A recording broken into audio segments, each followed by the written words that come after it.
Hi friends, இது வந்து evening vlog தான் பார்க்குறோம். நம்ம சென்னையில் வந்து அப்பார்ட்மெண்ட்டில் இருக்கப்போ குழந்தைங்க வந்து விளையாட வைக்கவே முடிய மாட்டேங்குது. கண்டிப்பாக ஊர் அப்படின்னா ரோட்லலாம் விளையாடுங்க. இங்கே அப்பார்ட்மெண்ட்டில் அப்படிலாம் விளையாடவும் முடியாது. அதனால் சரி கம்பல்சரி மாடியில் ஈவினிங் வந்து கீழே வந்து கார் பார்க்கிங் தான், அங்கே வந்து குழந்தைங்கள வந்து விளையாட வைக்கிறது. கீழே வந்து இப்போ தம்பி வந்து கீழே கை வைக்கணும் அப்படின்னா மேலே போய்ட்டு கண்டிப்பாக வீட்டில் போய்ட்டு குளிப்பாட்டி விட்ருவேன். இல்லை கை கால் வந்து நல்லா சோப் போட்டு கழுவி விட்டோம் அப்படின்னா எதுவும் இன்ஃபெக்ஷன் ஆகாது. குழந்தைங்க வந்து கம்பல்சரி வந்து விளையாட வைங்க. அப்போ தான் குழந்தைங்க நல்லா நைட் தூங்குவாங்க, நல்லா சாப்பிடவும் செய்வாங்க.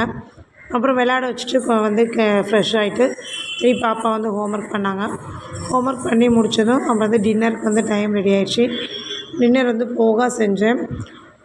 மாவு வந்து அன்றைக்கி தான் ஆட்டினோமா, அதனால் வந்து நைட் வந்து போகா செஞ்சு டின்னர் வந்து அதோடு முடிச்சாச்சு. நீங்கள் வந்து குழந்தைங்கள வந்து எப்படி வந்து ஆக்டிவாக வச்சுருப்பீங்க, ஈவினிங் வந்து என்ன பண்ணுவீங்க அப்படின்னு சொல்லிட்டு கமெண்ட் பண்ணுங்கள். இல்லை என்ன விளையாட்டு விளையாட வைப்பீங்க, இல்லை